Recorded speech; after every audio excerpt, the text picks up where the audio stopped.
Praise the Lord. எபேசியர் 4:27 சொல்லுகிறது, பிசாசுக்கு இடம் கொடாமலும் இருங்கள் என்று சொல்லுகிறது. உன் சரீரத்தை கேட்கிறான், நீ இடம் கொடுத்தினா பிசாசுக்கு நீ அடிமை, நீ இடம் கொடுக்கலினா உனக்கு பிசாசு அடிமை. ஒரு சரீரத்தை அவன் வீடா நான் வச்சுக்கிறேன் அப்படின்னு சொல்லி உன்கிட்ட கேட்கிறான். இதுக்கு ஆதாரம் என்னவென்று பார்ப்போமானால், மத்தேயு 12:43 பார்க்கும் பொழுது, ஒரு மனிதனிடத்தில் இருந்த பிசாசு துரத்தப்பட்டு அது வனாந்தரத்தில் சுற்றி திரிந்து தன்னை விட 7 பொல்லாத ஆவிகளை கூட்டிட்டு அந்த வீடு ஜோடிக்கப்பட்டிருக்கிறத கண்டு பழையபடி அந்த வீட்டுக்கு வரா. முன்னிலைமையை காட்டிலும் பின்னிலைமை ரொம்ப அதிக கேடு உண்டாக்க வருகிறது என்று சொல்லப்படும். அவன் வீடை அதை பார்க்கிறான். அவனுடைய கேரக்டர் கொல்லவும் அழிக்கவும் வருகிறான்.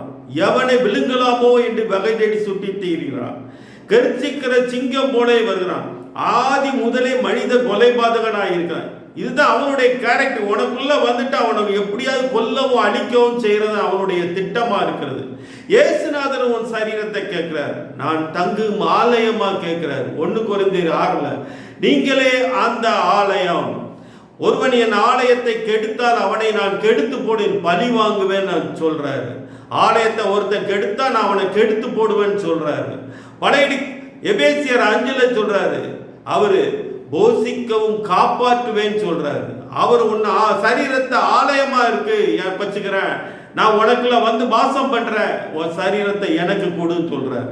ஆனா பிசாசானவன் சொல்றான், உன் சரீரத்தை எனக்கு கொடு, நான் வீடா வச்சுக்கிறேன் அப்படின்னு சொல்லி அவன் கேட்கிறான். உன் சரீரத்தை எதுக்கு கொடுக்க போற? அதுக்கு அவன் பயன்படுத்துகிற ஆயுதம் பாவம் செய்ய வைக்கிறது அவனுடைய திட்டமா இருக்கிறது. நீ பாவம் செஞ்சினா அவனுக்கு அடிமையாயிருவ. அதாவது இந்த போராட்டம் ஒவ்வொரு மனிதனுக்கும் இந்த செக்மெண்ட் வருகிறது. எபிரேயர் 12:4 சொல்லுகிறது, பாவத்துக்கு விரோதமாக போராடுகிறதில் இரத்தம் சிந்தப்படவில்லையே என்று சொல்லுகிறார் பவுல்.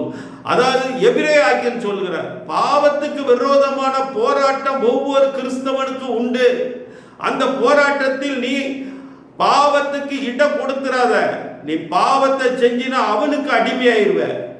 அதாவது இந்த பாவம் எங்கிருந்து வந்தது என்று பார்த்தால், தேவனுடைய படைப்புல பாவம் இல்லை. இந்த பாவம் சாத்தானுடைய இருதயத்தில் இருந்து தோன்றியதாக வேத ஆராய்ச்சியாளர்கள் சொல்லுகிறார்கள். இவன் தான் பாவம் செய்ய வச்சது, தூண்டுறதே இவன் தான். அதாவது இவன் பயன்படுத்த ஆதி முதலே இந்த திட்டத்தை தான் பயன்படுத்திக்கிட்டே இருக்கிறான். எப்படி ஏதேன் தோட்டத்தில் பாவம் செய்ய தூண்டி பாவம் செய்ய வைத்தாலும் இன்று வரைக்கும் பாவத்தை வச்சு தான் ஒன்றை போராடிக்கிட்டு இருக்கிறான். எபிரேயர் 6:6 சொல்லுது, மறுதலித்து போனவர்கள் தேவனுடைய குமாரனை தாங்களே மறுபடியும் சிலுவையில் அறைந்து அவமானப்படுத்துகிறபடியால் மனம் திரும்புவதற்கு ஏதுவாய் அவர்களை மறுபடியும் புதுப்பிக்க கூடாத காரியமாய் இருக்கிறது. ஒருத்தன் பழையபடி பாவத்தில் விழுந்து பாவ மனுஷனா போன அவன் மறுபடி புதுப்பிப்பது என்பது கூடாத காரியமா இருக்கிறது. ஒரு தடவை வாழ்ற வாழ்க்கை சத்தியத்தை அறிஞ்சிட்டேன்னு வச்சுக்க, இனி பாவத்துக்கு இடம் கொடாத. பாவம் செய்கிறவன் பிசாசினால் உண்டாயிருக்கிறான், அவன் தான் உண்டாக்குறான். அவனால் உண்டாக்கப்பட்டுட்டீன்னு பாவத்துக்கு இடம் கொடுக்கிற. 1 யோவான் 3:8 அதை சொல்லுகிறது. இந்த பாவத்தினாலதான் அதிக கேடு மனுகுலத்துக்கு வருகிறது. இந்த பாவம் செய்கிறதுனால தான் அதிக கேடு வருது. ஆக்சிடென்ட்கள், கொள்ளை நோய்கள், பெரிய பெரிய வியாதிகள், ஆபத்துகள், இது எல்லாமே அவனுடைய திட்டத்தில் நீ பாவம் செஞ்சதுனால வந்த விளைவு தான், அதிக கேடு தான் இதற்கு காரணம் என்று இயேசு கிறிஸ்து சொல்கிறார். யோவான் 5:5 பெதஸ்தா குளத்துக்கு இயேசு வரும் பொழுது அங்க ஒரு திமிர்வாதக்காரன், அவன் 38 வருஷமா வியாதி படுக்கையில் இருக்கான். அவனுக்கு சுகம் படுத்திவிட்டு ஒரு படுக்கை எடுத்துவிட்டு கிளம்பிட்டு கடைசியில் இயேசு ஒரு கோடு எடுத்து கொடுக்கிறார். அதாவது அவர் என்ன சொல்றாருன்னா, அதிக கேடு உண்டு இனிமேல் வராதபடி உனக்கு இனி பாவம் செய்யாது. அதிக கேடு வந்ததுக்கு காரணமே நீ செஞ்ச பாவம் தான். இனி அதிக கேடு வராதபடிக்கு பாவம் செய்யாத அப்படின்னு சொல்லி ஒரு கோடு வேர்டு கொடுக்கறத பார்க்கணும்.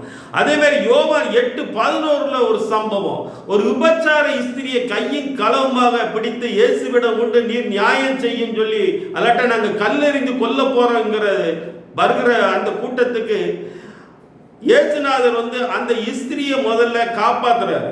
காப்பாத்திட்டு அவளுக்கு சொல்றாரு, இனி பாவம் செய்யாது, இனி பாவம் செய்யாது. பாவம் தான், பாவத்தின் சம்பளம் மரணம், பாவம் செய்கிற ஆத்துமா சாகும். இயேசு இந்த பூமிக்கு வந்ததே ஒரு பரிசுத்த சந்ததி வேணும். உலகம் பூரா பிசாசு பாவத்தில் விழுந்து வச்சுட்டான் மனுகுலத்தை. அதற்காக அவர் தன் உயிரை வெள்ளக்கரையமா கல்வாரி சிலுவையில கொடுத்து ஒரு பிராயச்சித்தம், ஒரு ரெமெடி செஞ்சிட்டாரு. அவர் இப்ப கல்வாரி சிலுவையில உயர்த்தப்பட்டு விட்டார். மனுகுலத்துக்கு சுவிசேஷமா அறிவிங்க. இயேசு கிறிஸ்துவின் இரத்தம் சகல பாவங்களை நீக்கி நம்மை சுத்திகரிக்கும். ஒரே தீர்வு மனுகுலத்துக்கு பாவத்திலிருந்து மீட்புக்கு இயேசு சிந்திய இரத்தமே. வேற ஒரு தெய்வம் செய்யல, வேற ஒரு சத்தியம் வேற ஒரு மார்க்கத்துல இல்ல.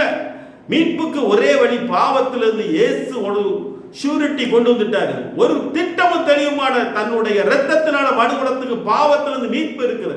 இதைத்தான் நாங்க சுவிசேஷமா அறிவிக்கும். நீ நரகத்துக்கு போய்விடக் கூடாது, நீ பரிசுத்தவான், நீ அப்ப தேவனுக்காக வாழ வேண்டியவன். உனக்கு பரலோக ஒரு ராஜ்யத்தை தேவன் நியமிச்சு வச்சிருக்கிறார்.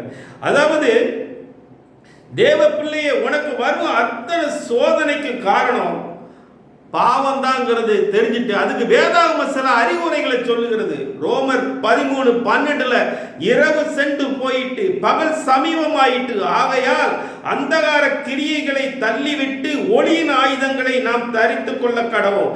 களியாட்டு வெறியும் வேசித்தனமும் காம விகாரமும் வாக்குவாதமும் பொறாமையும் உண்டாயிருக்க நடவாமல் பகலிலே நடக்கிறவர்களாய் சீராய் நடக்க கடவோம்.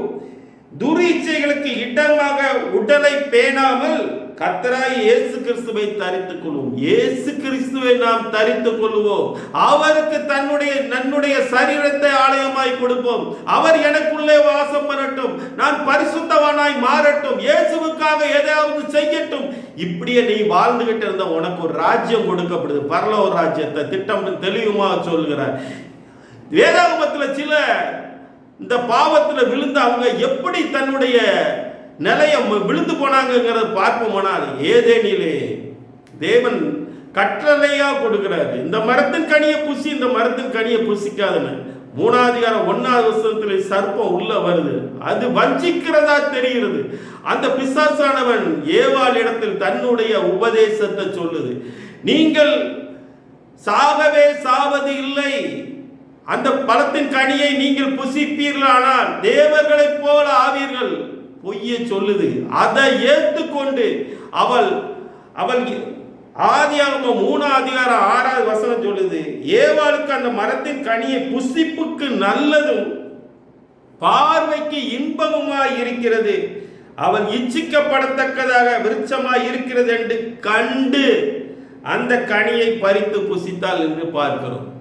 அது பார்வைக்கு இன்பமா இருக்கிறது, பார்க்கறதுக்கு அழகா இருக்கு. இன்னைக்கு பாவத்தை முன்னால கொண்டு பிசாசு வச்சான்னு வச்சுக்க, இது பாவம், இது பாவம் இல்ல, நீ பாவம் தெரிஞ்சா அதை நீ செய்ய மாட்ட. அவன் வைக்கிற செக்மேட்டே வேற. உன் கண்ணுக்கு அழகா இருக்கும், அதை எப்படியாவது அடைய வேண்டும், உனக்குள்ள ஒரு எண்ணத்தை தூண்டுவோம், உனக்குள்ள புகுந்துருவான் அவன். அதை எப்படியாவது அடையன்னு சொல்லி நான் தெரியாம பாவத்துல விழுந்துன்னு ஒருத்தரும் சொல்ல முடியாது. ஏன்னு கேட்டா யாக்கோபு 1:14 சொல்லுகிறது, அவனவன் தன் சுய இச்சையினாலே சிக்குண்டு சோதிக்கப்படுகிறான், பின் இச்சையானது கர்ப்பம் தரித்து பாவத்தை பிறப்பிக்கும், பாவம் பூரணமாகும் பொழுது மரணத்தை பிறப்பிக்கும். அவன் நான் தெரியாம பாவத்துல விழுந்துட்டேன் அப்படி எந்த சாக்கு போக்குமே சொல்ல.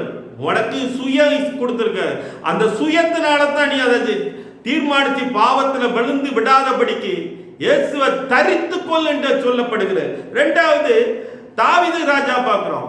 அவர் 2 ராஜாக்கள் 11:2 இருந்து பார்ப்போமானால், அவரு மாலை வேளையில் உப்பரிகள் இருக்கிற பத்சேபால் குளிக்கிறத பார்க்கிறாரு. அதாவது வசனம் சொல்லுகிறது, அவள் சௌந்தரியம் உள்ளவள் என்பதை கண்டு, அவள் அழகா இருக்கிற அந்த அழகலை இவன் மயங்கிய பாவத்துல விழுந்துட்டான். ஆளை அனுப்பி கூட்டிட்டு வர வச்சு பாவம் செய்கிறத பார்க்கிறோம். அவரு விழுந்து போன உடனே சங்கீதம் 51:10 சொல்ற, தேவனே என் இருதத்தை என்னில் சித்த இருதத்தை என்னில் சிருஷ்டியும், நிலைவரமான ஆவியை என் உள்ளத்திலே புதுப்பியும், உன் சமூகத்தை விட்டு என்னை தள்ளாமல் உமது பரிசுத்தாவியை என்னை இடத்திலிருந்து எடுத்துக் கொள்ளாமல் கதறுகிறத பார்க்கிறோம். பாவம் செஞ்சு விழுந்து போன பிறகு, பாவம் செஞ்சு, இதுக்குத்தான் சாத்தான் உன்னை பாவம் செய்ய வைக்கிறதுக்கு ஒரு செக்மெண்ட் வச்சுக்கிட்டே இருக்கிறான். இஸ்ரவேலுக்கு 3வது பாயிண்ட சொல்றேன்.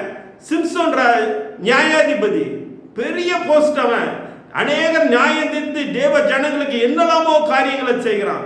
அவன் நியாயாதிபதிகள் 16 பார்த்தா, காசாவுக்கு போற வழியில தெளிநாள் இடத்தில் ஆசைப்பட்டு அவளிடத்துல பாவம் செஞ்சு தன்னுடைய நிலைமையை பூரா இழந்து, பலசாலியான சிம்சோன் பலன் இழந்துக்க இருக்கிறத பார்க்கிறோம். தேவ ஜனமே, பிசாசுக்கு இடம் கொடாமல் இருங்கள். இடம் கொடுத்துட்ட வாழ்க்கை அதோட சீரழிகிறது. நீ ஒரு சரீரம் கிறிஸ்துவின் அவை என்கிறத தெரிஞ்சுக்கோ. நீ அவருடைய அங்கத்தினரா இருக்கிற, உன் சரீரம் தேவனுடைய ஆலயம், நீ தேவனுடைய பிள்ளையா இருக்கிற. இவ்வளவு தெரிஞ்ச பிறகு உன் சரீரத்தை பிசாசுக்கு வீடா ஒப்பு கொடுக்க போறியா? தேவன் தங்கிற ஆலயமா ஒப்பு கொடுக்க போற? எதுக்கு ஒப்பு கொடுக்க போற?